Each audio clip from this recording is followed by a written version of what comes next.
Hello and welcome to Generation 16, the series that showcases the history of Sega's Mega Drive. I'm your host, Greg Seward.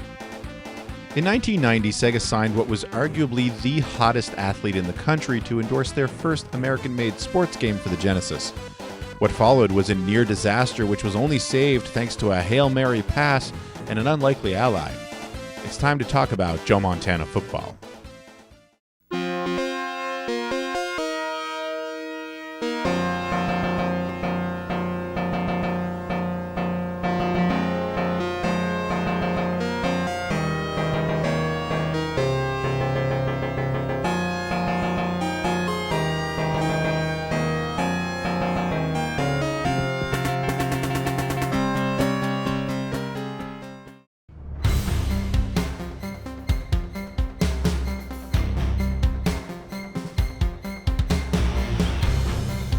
One of the defining traits of the 16-bit console war is the rise of sports on home video game systems. Although they weren't the only publishers focusing on the genre, Electronic Arts and Sega were at the forefront of bringing simulation-style sports games into the living room, establishing sports-specific labels early on. By the end of the 90s, store shelves were covered in EA Sports, Sega Sports, Championship Sports by Crystal Dynamics, 989 Sports, Actua Sports, Konami Sports Series, Accolade Sports, Acclaim Sports, VR Sports, Fox Sports, even Nintendo had a sports label. You've gotta love sports! Truly, the 90s is when sports became an important gaming genre. Or was it? Although it's very common for retro gamers to turn up their collective noses at classic sports games, not to view them as sharing the same rarefied air as quote-unquote real games, I would argue that sports games are what got us here in the first place. When William Higginbotham designed one of the first ever video games for the Brookhaven National Laboratory's annual public exhibition in 1958, it was Tennis for Two on the Donner Model 30 computer. When Syzygy Engineering released its first commercially available arcade game, Computer Space, in 1971, it fell short of sales expectations. But when the newly named Atari released Pong, a sports game, in 1972, it was a massive hit and basically kicked off the arcade video game industry as we know it. Meanwhile, Ralph Baer and Sanders Associates were busy releasing the very first home video game console, the Magnavox Odyssey, which originally came with 12 games, 5 of which were based on sports: table tennis, skiing, tennis, hockey, and football. And when Mattel entered the market with the Intellivision in 1979, one of the major things that Mattel did to differentiate themselves from Atari were the sports games, their baseball game, their football game. And if you remember the George Plimpton ads with Atari 2600 on one side and Intellivision on the other side, and when you compare, there's a logical choice. It makes a lot of sense when you think about it. Video games were so strange and new to people in the 70s, with blocky graphics that were pretty abstract, even at the best of times. By basing video games on existing sports, you had a ready-made rule set that a massive portion of your potential audience was already familiar with. You didn't need lengthy explanations of complicated controls. Remember Pong's instructions? What better way to appeal to people who'd never seen a video game before? And by branding these blocky images with familiar sports, players' imaginations could be kickstarted. That pile of pixels tossing a square toward home plate was suddenly Nolan Ryan. That nondescript set of arms and gloves throwing punches in Activision's boxing could be Muhammad Ali. The tiny little car from Indy 500 on the VCS might be driven by Mario Andretti. But sports and video games have a deeper relationship than simple inspiration from mass-market releases. By 1975, Atari had decided it was time to enter the consumer market. But try as they might, they couldn't find a buyer for their home version of Pong. Toy stores were a bust, so Atari attempted to sell to department stores. But no one was interested in putting video games in their toy departments. Desperate to find someone to distribute the consoles, Atari turned to sporting goods departments, thinking that perhaps home Pong would be a good pairing with actual ping pong or tennis equipment. Sears sporting goods buyer Tony Quinn agreed and signed an exclusive deal to distribute home Pong under Sears' Telegames brand. So yeah, the 90s may have been when modern sports video games really took off, But sports have been playing a pivotal role since the very beginning.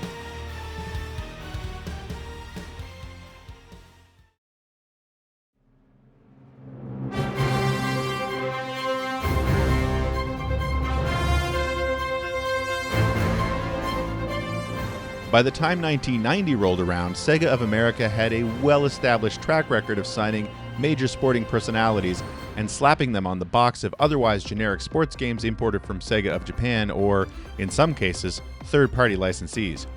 Arnold Palmer, Pat Riley, Tommy Lasorda, James Buster Douglas, they were all early spokespeople for the Genesis simply by adding their names and likenesses to games that originally had nothing to do with them. Celebrities go and bring you instant recognition, instant viability, instant excitement. When you walk into, at that time, Toys R Us wall and you just see hundreds of plaques of games, and if you see Joe Montana or Tommy Lasorda there, or even Michael Jackson, it goes and it catches your attention, and you want to go and flip it up and see what's on the back of the box and hopefully want to go and buy it. It also goes and helps you in advertising because it makes you stand out from just another football game or just another baseball game. Chipping away at Nintendo's iron grip on the US game industry was really the goal. Nintendo had the biggest games. Nintendo had the most recognizable characters. Nintendo had the biggest third-party publishers scrambling to release as many games as possible on their NES. While Sega was courting third parties and already had a deal in place with Disney, those initiatives weren't going to pay dividends until much further down the line. Celebrity endorsements on existing product was a short-term fix. Sports games also went and helped us in another way, which is the audience for Nintendo was boys 6 to 12 years old. That was what they counted on. That's what they focused on. That's what the games were based upon. And if you were older than that, they didn't care about you. They're happy if they sold it to you, but advertising everything and the games were focused on 6 to 12. When I was developing the marketing plan for Genesis, it was like, one, I can't go up against NES directly, even though we have a superior system, because they have such an installed base, they have so much money in terms of things like that, but they also had a very, very narrow focus. We had the opportunity to go and expand the marketplace. Part of what I started doing was, let's go after teenagers who had basically taken their NESs and a lot of them and thrown them in the closet. Which is why, on March 23, 1990, it was announced that Sega had inked a deal with Joe Montana of the defending Super Bowl champion San Francisco 49ers to bring football games bearing his name to their freshly released Genesis console. Apparently, Sega and Michael Katz had signed Montana right out from under Nintendo, who were also courting him. The word is that Katz had a hell of a time convincing his boss at Sega of Japan to lay out the $1.7 million that would make Joe part of the Sega family for 5 years. I fought to get Japanese management to let me go after and sign Joe Montana for the Genesis football franchise. We outbid Nintendo and grabbed Joe. I gave him a check for $1.7 million, advancing guarantee. This was a critical move because it demonstrated to the market that Sega and the Genesis were real. The Montana franchise over 3 years went on to net Montana $3.5 million in revenues. That's how successful it was. I had to fight hard to get approval from Japan for the Montana connection. I'm still waiting for a thank you. Sega's goal was to go after the older audience, so we really wanted sports. This was a credit to Michael Katz, who said sports is a very important category we have to nurture. And it was that first year before Tom Kalinske arrived, we licensed Joe Montana. Sega started to focus on sports. But most would agree that Montana was worth every penny. He'd been tearing up the NFL since becoming a starting quarterback for the 49ers in 1981. His first decade as a starter is basically just a list of everything you could possibly accomplish in the league. Super Bowl winner in 82, 84, 88, and 1990. The first 3-time Super Bowl MVP. League MVP in 1989 and 1990. First team All-Pro in 87, 89, and 90. 7-time Pro Bowl player, 5-time completion percentage leader, named to the NFL All-Decade Team, Sports Illustrated Sportsman of the Year, 2-time AP Athlete of the Year. I feel like I'm listing a ridiculous number of stats, but these aren't even all of them. Legendary football coach Bill Walsh once called him perhaps the greatest quarterback of all time, saying watching Joe play was like watching poetry in motion. John Madden, the face of the series that was soon to become Joe's video game rival, praised him for his ability to assess a play and react seemingly without thinking, naming Joe his first and only choice for quarterback on his original All-Madden squad in 1984. In fact, before Electronic Arts' Trip Hawkins signed Madden for his football series, he reportedly wanted Joe Montana. Make no mistake about it, Joe Montana was about as big as it gets in terms of what football star you would want to sign up for your video game. But Joe Montana had been signed as a spokesperson to help sell Atari's whole product line. And now Sega had him. In a marketing strategy that was largely based on signing sports greats, Joe Montana was the centerpiece of Michael Katz's plans, and Sega started running ads almost immediately. As I said, there was no other name in football that came to mind. It had to be Joe Montana. It was not just because we were in San Francisco and, Candlestick Park was 3 miles away from our original office. It's what he meant in the NFL. It's what he meant to fans, all football fans, all around the U.S. We wanted to go and show that we're serious in this business. But now, Sega of America had a problem. It had snapped up the biggest name in sports right out from under its main rival, but it didn't have a football game ready to go for the 1990 holiday shopping season. Even worse, it didn't even have any internal development studios to get the job done. Vice President of Product Development Ken Balthazar was still in the midst of getting all that set up in the United States. In fact, Joe Montana Football would be an early example of the American game development strategy at Sega: set up a product manager to work with external studios on each new game.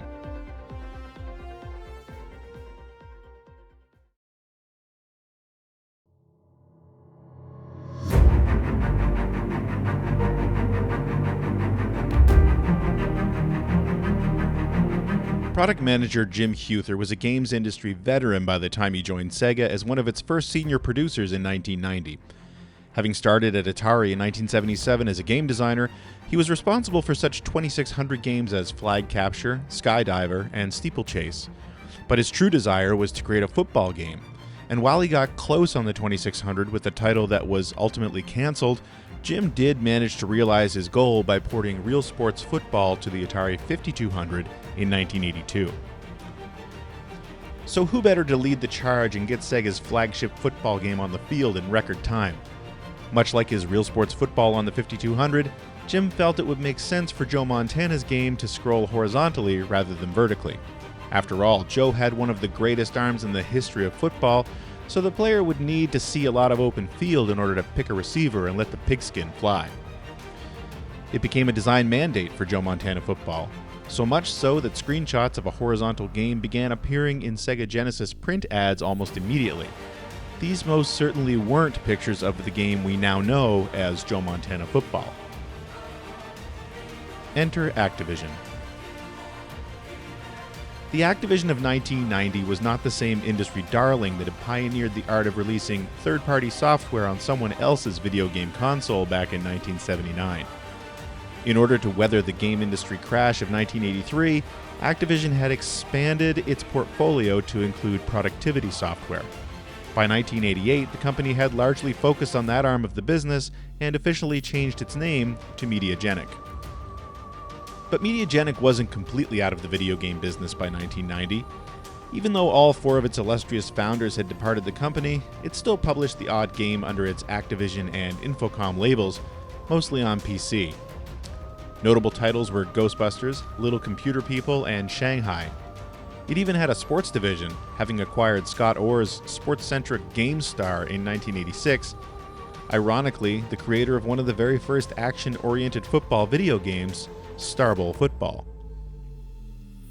In the late 80s, following the resurrection of the video game console business, Mediagenic was focused on getting back into the market it had so dominated earlier in the decade. Most importantly for this story, Mediagenic had a Genesis football game in development in 1989.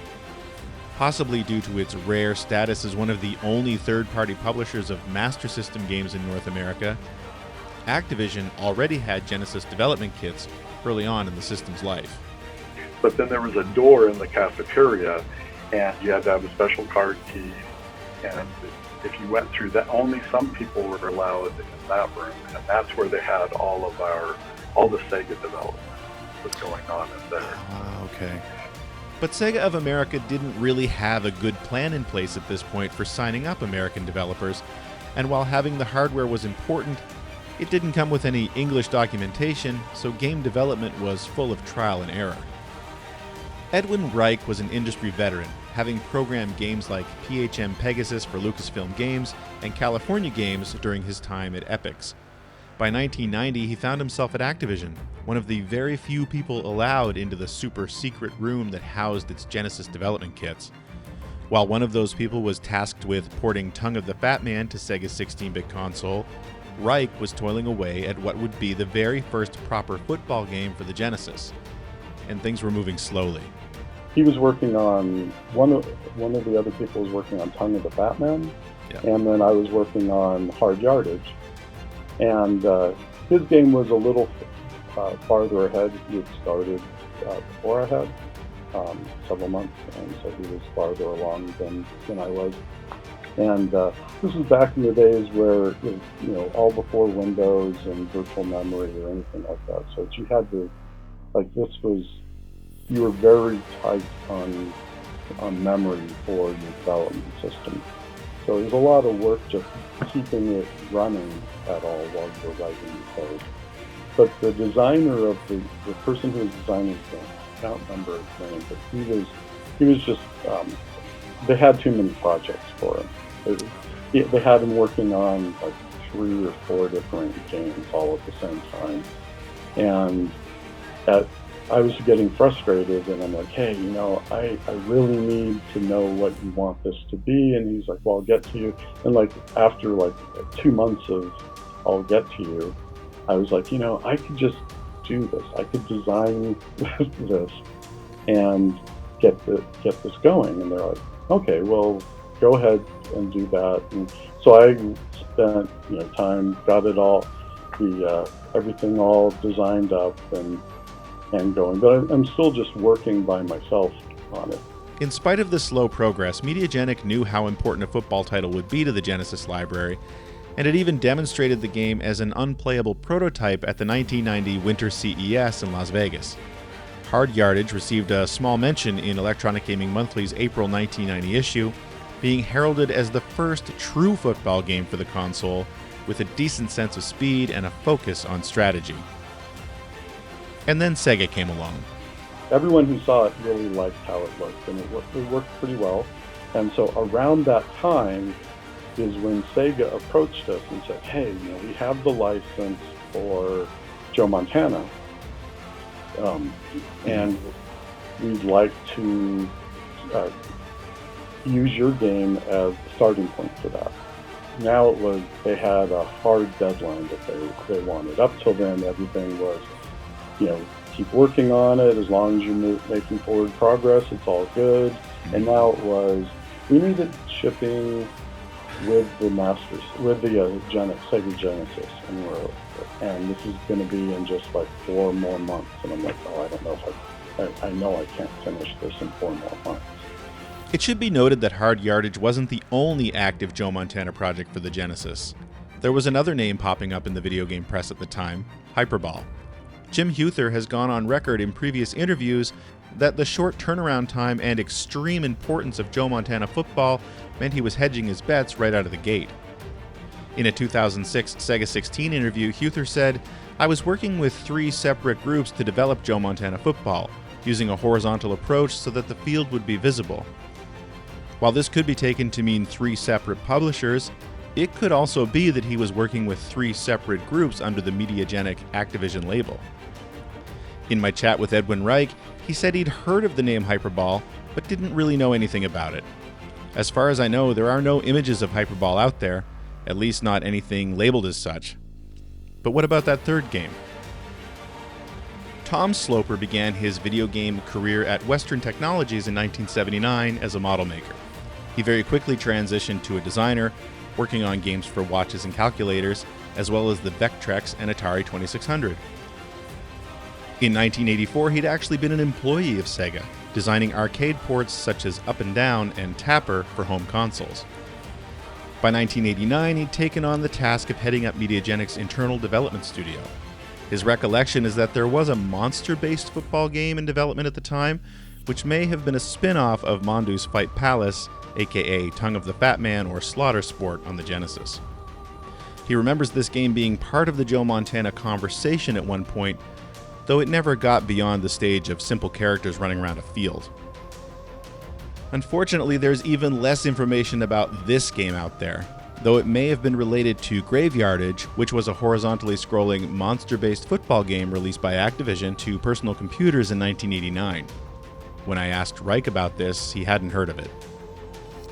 Going back to that original Hard Yardage preview in EGM, the thing that always confused me about this preview is that the screenshot on the right appears to show a vertically scrolling football game along the lines of Cyberball. This is the one and only preview of Hard Yardage that I've ever seen.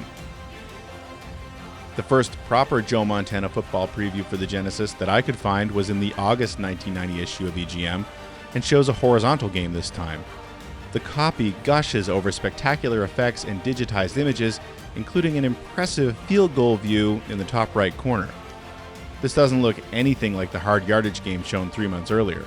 Could this have been Hyperball? It was around this time that Joe Montana Football started appearing in Sega's Genesis Does ad spreads, which commonly ran a page full of screenshots from existing and upcoming Genesis games.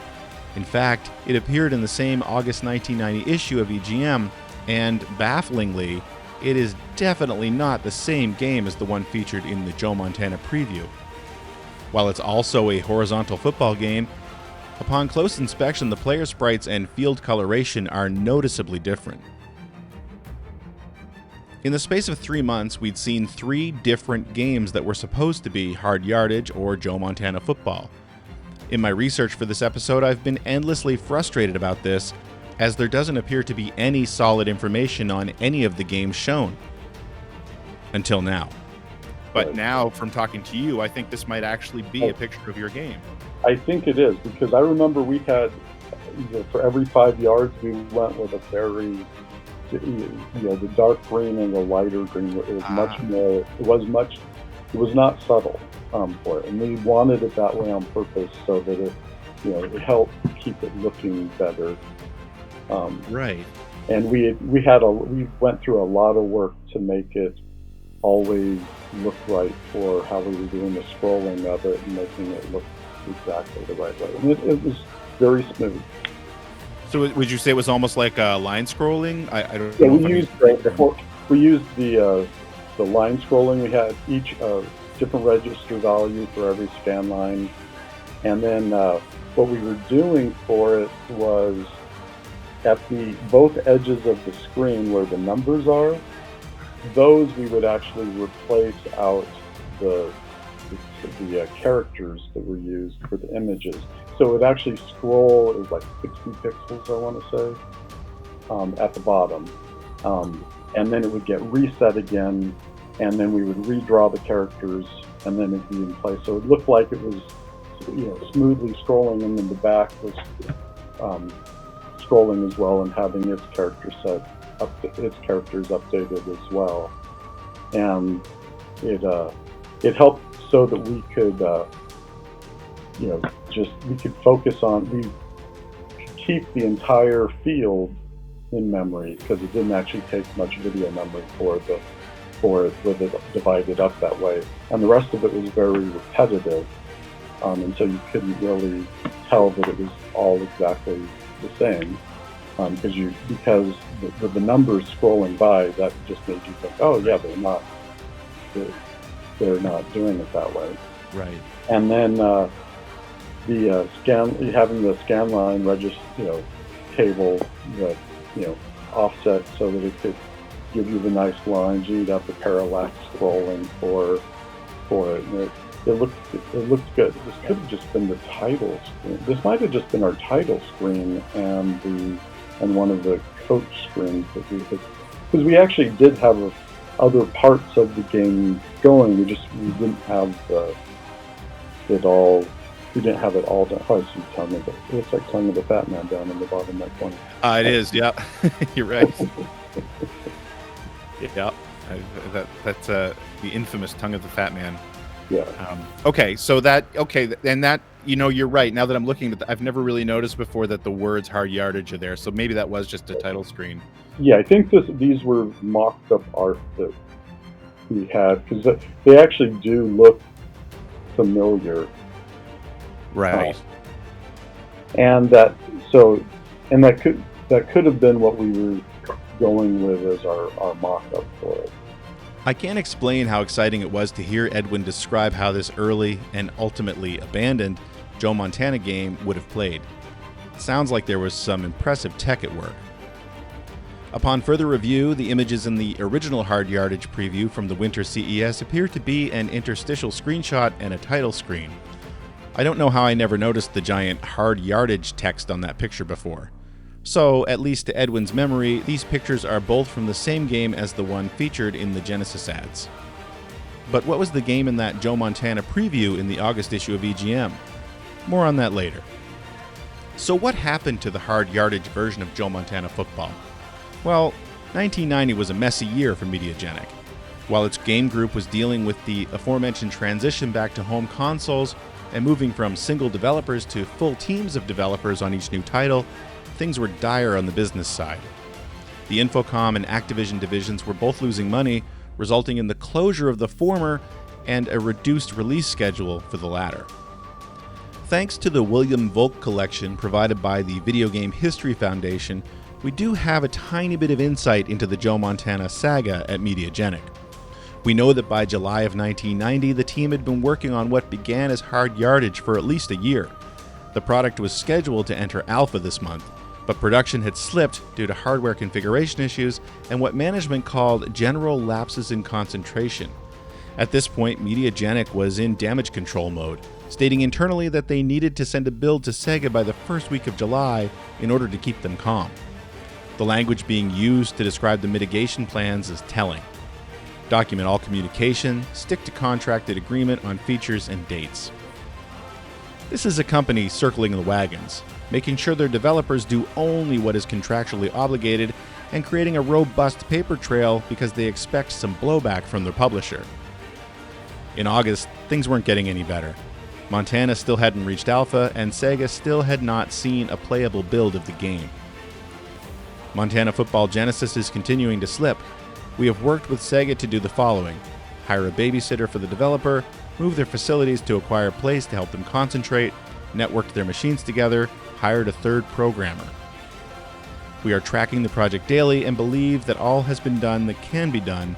The rest is up to the programmers to focus and to code. So we added two more guys to it, 3 more guys to it, and we were making progress, but it just was not going well enough. They're trying to throw money at it, but there's just only so much you can do. In spite of all this, the game continued to slip at the same rate as before. We have to keep working like there's no tomorrow. The product's window of competitiveness is closing. Things came to a head around October when Mediagenic Director of Software Development Tom Ruderdahl called Sega to inform Jim Huther that Montana would not be ready in time for Christmas. Unbeknownst to Ruderdahl, the Mediagenic producer running the development of Joe Montana Football on the PC also shared information about the Genesis game being delayed to Sega president Michael Katz. Not only was it surprising to learn that the all-important Genesis game would not make its launch window, but it was alarming to find that the stories Sega heard from the 2 different Mediagenic sources didn't match up. Sega president Michael Katz was furious. After fighting so hard and spending so much money licensing Joe and marketing his upcoming game, Sega was starting from zero with no time left to develop a new game from scratch.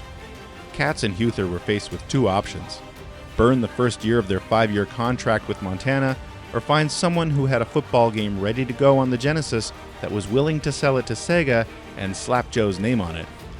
It just so happened that Sega was in the midst of negotiations with a different third-party developer who might be able to help. Joe Montana's strategy.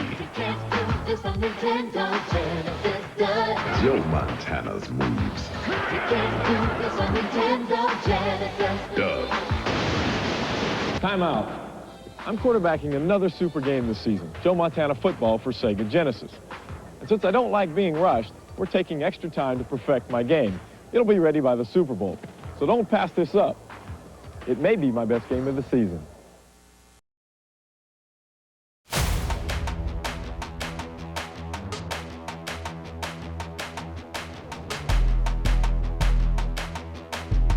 There was more riding on Joe Montana than being the flagship Genesis game for the 1990 Christmas season, though. While it had never really been successful in North America, Sega's 8-bit Master System was still a going concern, and Sega of America saw an opportunity here. Al Nilsen explains why. As we were going into, I guess it was 1990, Paul Rio worked with Tonka to get the rights back, because we wanted to be able to go and have a brand, rather hardware across different platforms, Master System, especially as an entry-level product because of the lower price. And that was one of the main reasons behind the Master System 2. Unburdened by the distribution deal with Tonka and with a fresh new system design, the Master System 2 was launched in late 1990 as a budget alternative to the almighty Genesis. And Joe Montana was slated to add some star power to the system's comeback party. Blue Sky Software was chosen to create Joe's 8-bit debut.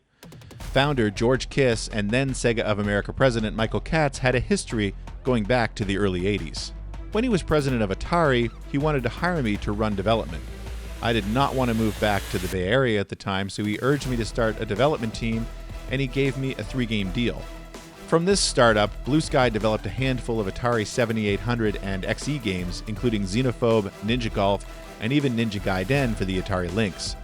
So when it came time to put Joe Cool on the shiny new Master System 2, Katz called on his old friend once again. Although Blue Sky would go on to be synonymous with sports games, up to 1990 it hadn't produced a single game in the genre. But that was okay. Kiss was a bit of an expert. A former college player at UC Davis, Kiss spent a couple of years at camp for the LA Rams before eventually coaching for 3 years at San Diego. Not to mention his closest friend and Blue Sky shareholder was Tom Walsh, then offensive coordinator for the Los Angeles Raiders. Joe Montana on the Master System featured all 28 NFL teams from the 1990 season. Well, all 28 NFL cities, as the game wasn't licensed by the league. Options were light otherwise. You could only play one game at a time, no season or playoff mode, and no matter which team you chose, player 1 was always the red team, and player 2 or the CPU was always the blue team. The action on the gridiron was pretty solid in my opinion, though reviewers at the time were rough on the game for being too easy on offense and too difficult on defense. The 7 defensive plays in the game didn't seem very effective against the generous helping of passing plays. I mean, hey, this was Joe Montana's game after all. The presentation was very basic, with no extra information on the field during play other than the rear and forward rods on the sidelines. The clock only appeared after each play was over, and the score only appeared in the play calling screen. Oh, and you did get a nice little celebration screen every time you or your opponent scored a touchdown. Joe Montana on the Master System felt like it was all about being accessible to non-football fans. The on-field gameplay was very simple. The horizontal orientation made it easy to keep track of your receivers and their coverage. It was easy to switch between them, and easy to see which one was currently selected. Also, while on offense, players could just pick Joe's play, rather than worrying about which play made sense for each situation. It was a great concession for those who wanted to play a bit of football but didn't know anything about the strategy of the game, or the difference between a fullback and a tailback. I will say that Joe's play wasn't infallible. During my time with the game, I found it tended to call a lot of short running plays during 3rd and long situations. But still, the idea was solid. Joe Montana football on the Master System wasn't going to win any awards, especially when the mighty Tecmo Bowl had shown the world what football could be on an 8-bit console a year earlier, but it was still a great way to welcome the Master System 2 to market. And although Mediagenic's Genesis game was stillborn, it still managed to bring Joe to personal computers in 1990, partnering with the relatively young Mindspan Technologies up in British Columbia, Canada. Mindspan was founded in the late 80s by a couple of distinctive software alumni, Mike Benna and Jeff Sember. Jeff Sember was actually a founding member of Distinctive along with Don Matrick, which would, of course, go on to become Electronic Arts Canada in 1991. By the time the Joe Montana opportunity came around, Mindspan had one other sports game under its belt, 1987's hockey game, Face Off. No relation to the Sony PlayStation series. Producer Mike Suarez told me that after everything had gone down, Mediagenic wound up keeping the PC rights to Montana. Mindspan was chosen because they were just really good. In those days, with the more restrictive hardware architecture of the PC, the best developers were the ones who were really good C++ coders and even capable of coding in machine language. Joe Montana on the PC obviously featured much greater visual fidelity than its Master System counterpart, as well as a deeper playbook, teams full of players with individual stats, practice modes, exhibition games, and multiplayer league play. While it didn't review favorably against other big-name home computer football games like TV Sports Football, it was still pretty solid overall. The on-field action was horizontal, much like the Master System game and true to Jim Huether's vision, and it very much gave players a great view of their receivers running downfield if they felt like throwing a long bomb. The downside to this view, however, is that it was difficult to find openings in the line of scrimmage if you decided to run the ball. Running plays felt like you were taking a huge risk every time, rather than being able to follow a blocker and find daylight downfield. Joe Montana on PC would be Mindspan's first and only contribution to the Montana franchise. But we'll see the name again in Generation 16, as it went on to develop a couple of Olympic game compilations before becoming the de facto developer on Accolade's Hardball franchise. Oh, and by the way, this was the game that EGM showed pictures of in its August 1990 preview of Joe Montana Football for the Genesis.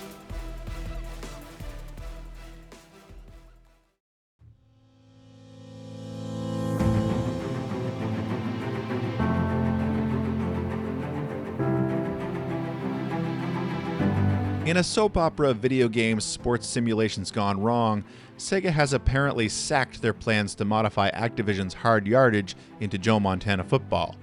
The project is now in dire shape, as outside developers in Southern California have been called in to patch up the problems. In another twist, however, Sega may pull off a 2-minute drill worthy of Mr. Montana. High-level negotiations are underway between Sega and Electronic Arts to secure the rights to EA's John Madden Football, while sources at EA hinted that the deal was a no, a quick title screen change, and voila, you've got a new game and a new name.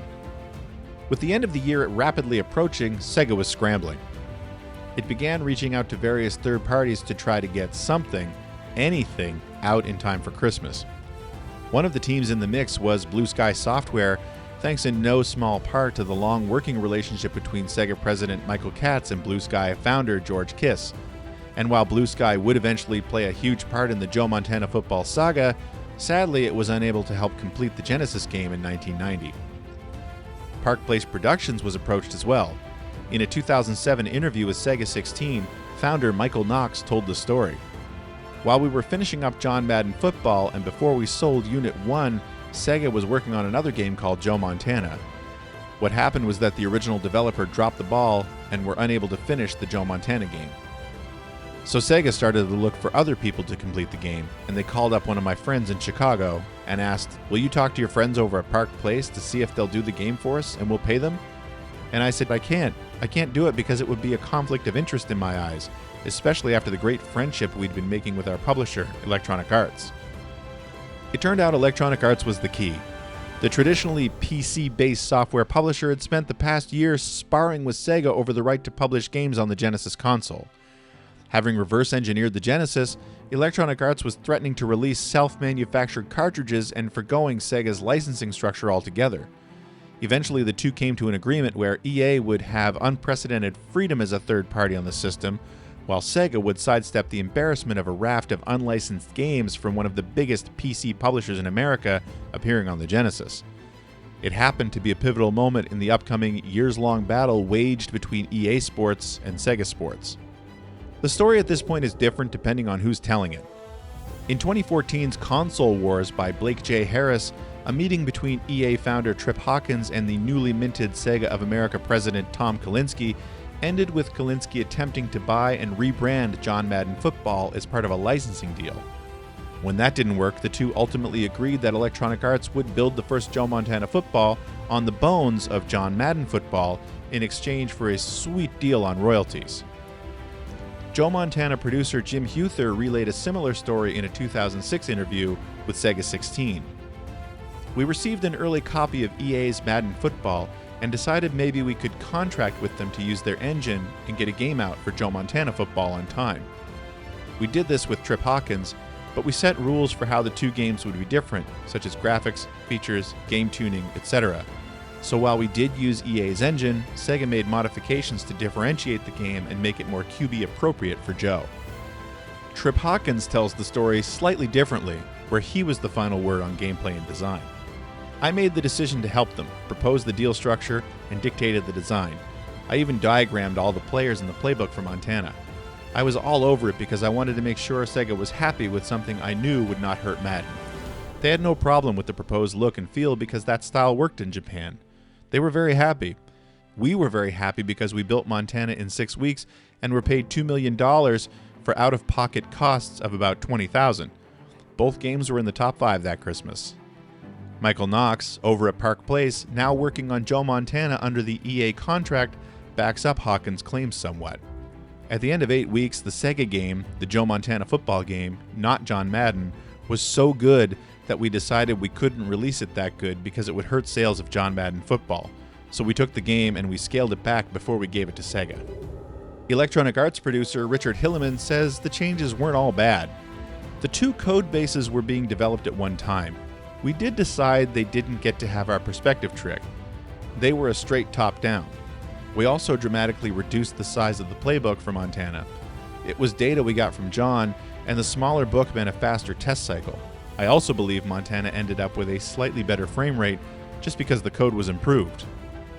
Details aside, everyone agrees that it was an extremely lucrative deal for Electronic Arts in the end. Sega Executive Vice President Shinobu Toyoda. We secretly went to EA and said, "Can we use your John Madden engine to create our first Joe Montana game?"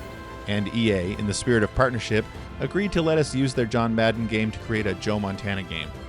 This is a very wild moment of the history.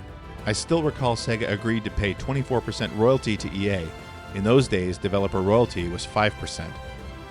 Ultimately, the two parties agreed that the game needed to be released before the end of the current football season, which EA and Park Place achieved. Sega, which had been running ads for Joe Montana Football for the better part of a year at this point, debuted a new commercial featuring Joe himself urging potential players to be patient while the team worked hard to get the game right. Joe Montana Football, and thus the beginnings of Sega Sports as we would come to know it, debuted right around the new year, with some reports that it was in stores as early as late December 1990.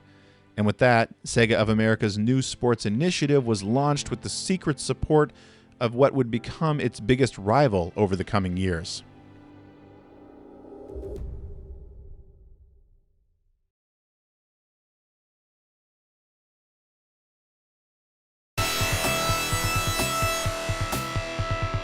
Welcome to Joe Montana Football. Ultimately, Joe Montana Football was released on schedule. Well, on the new schedule. Sometime at the tail end of 1990, or the first few days of 1991, depending on where you lived. Either way, it got to market in time for the 1991 NFL playoffs. Back when it was launched, we were blissfully unaware that we were possibly playing a remake of the very recently released John Madden Football. Obviously, many comparisons were made. After all, these were the only two serious football sims on the Genesis at the time. Knowing what we know now, it's pretty impressive just how different the two games ended up feeling. Let's break it down. Visually, Joe Montana Football has very few similarities to John Madden. Gone is the isometric downfield camera angle in favor of a more traditional overhead view. The player sprites look completely different in Montana, and I have to say, just better in general. Along with the updated look, the on-field action is punctuated with referee close-ups on a first down, as well as Joe himself popping up to congratulate you when you make a particularly impressive play. Great play. The next most noticeable difference between the two games while the players are on the field is the passing interface. Madden would immediately show all eligible receivers after the snap, assigning a button to each. Tapping that button would launch the ball to the intended receiver. Joe Montana features what I can only say is a more impressive looking, but ultimately slightly more difficult passing interface. When a passing play is called, the quarterback can pre-select their desired receiver by snapping the ball with a particular button. Snapping with A selects receiver 1, B 2, and C selects receiver 3. After the snap, the player has to press A again to bring up the passing window, which is a more graphically impressive helmet cam view and features whichever receiver was pre-selected.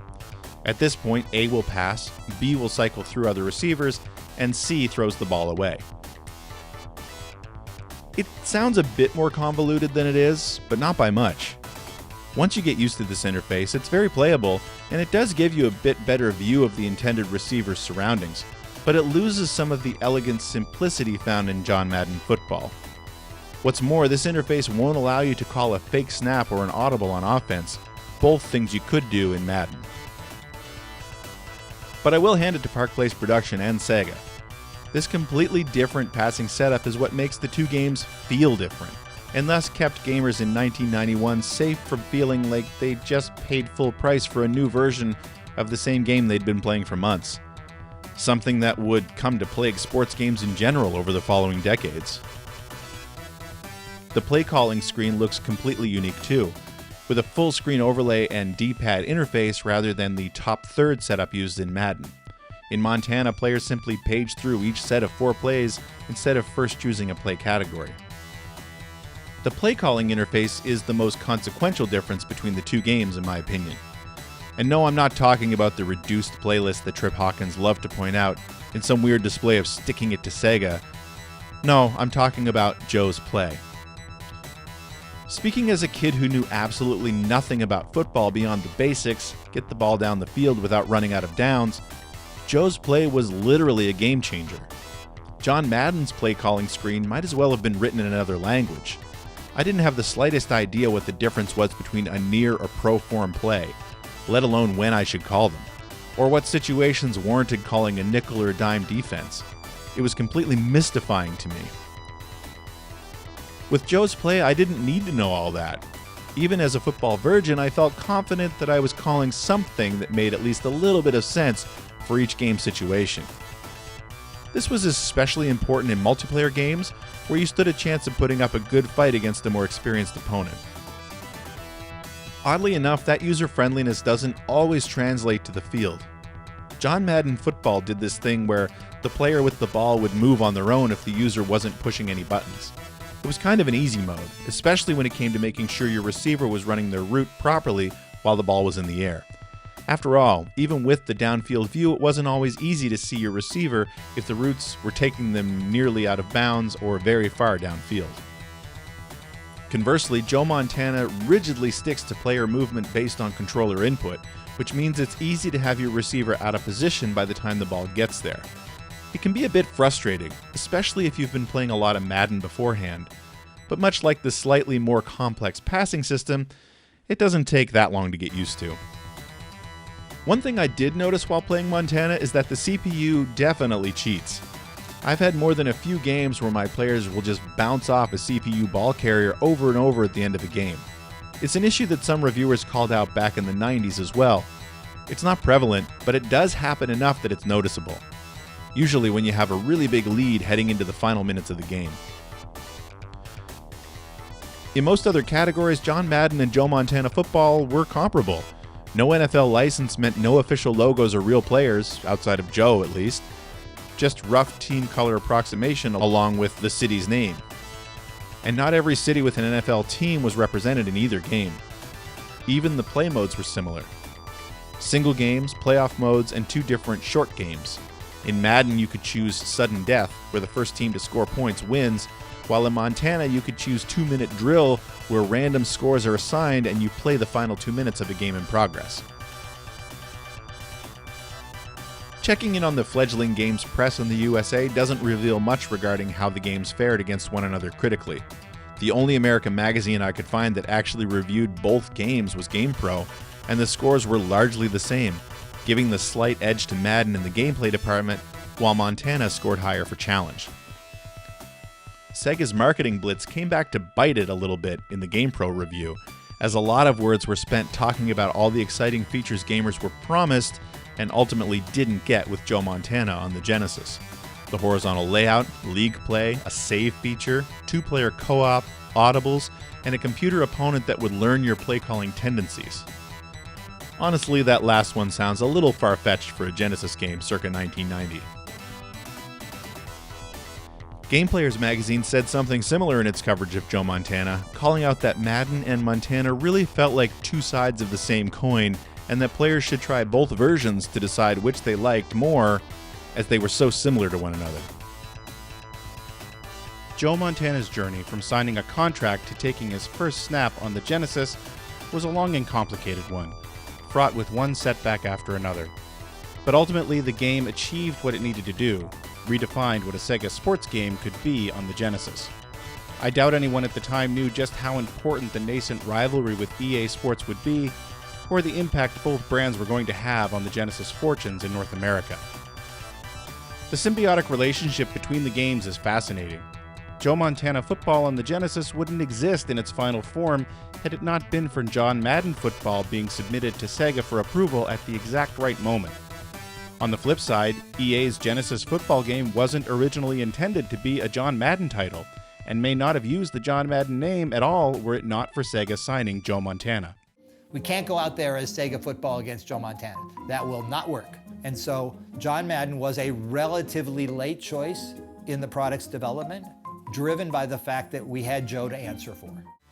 This was the first and last time Park Place Productions would touch the franchise, and in spite of creating two of the most influential and beloved sports series of the 90s, John Madden and EA's NHL Hockey, Park Place would implode by 1993, when missed milestones and lack of payroll led to Sony ImageSoft poaching a huge chunk of its staff. Lawsuits followed, the founders had a very public falling out, and in the end, the company fizzled. The studio built around the Park Place alumni was one of the original groups that would eventually lead to the formation of 989 Studios and 989 Sports. Joe Montana on the Master System kicked off a long and fruitful relationship between Sega and developer Blue Sky Software. They would take over the Montana franchise for the next few years, along with World Series Baseball, and a seemingly endless parade of important licensed games like Ren and Stimpy and Jurassic Park for Sega.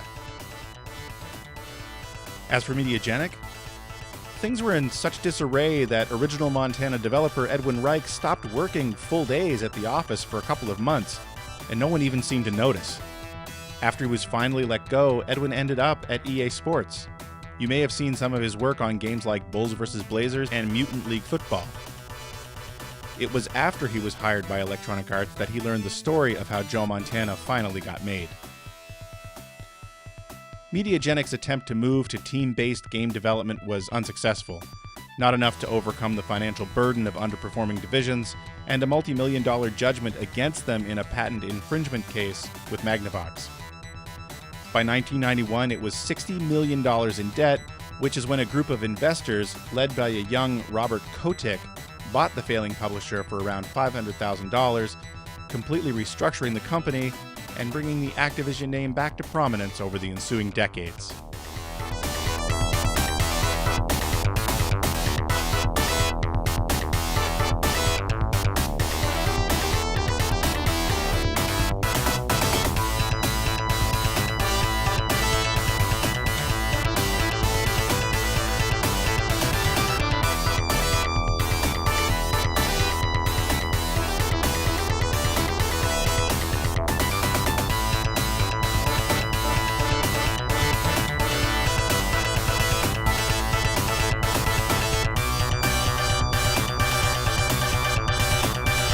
And that'll do it for this episode of Generation 16. I'd like to thank Tom Sloper, Mike Suarez, Michael Katz, George Kiss, Joe Shupak, Ken Balthazar, Troy Linden, Richard Hilleman, Al Nilsen, Edwin Reich, and Shinobu Toyoda for sharing their memories of their time with Montana, as well as Ken Horowitz, Bill Tucker, Mike White, and the Video Game History Foundation for their research support. Please consider supporting the show on Patreon, and thanks for watching.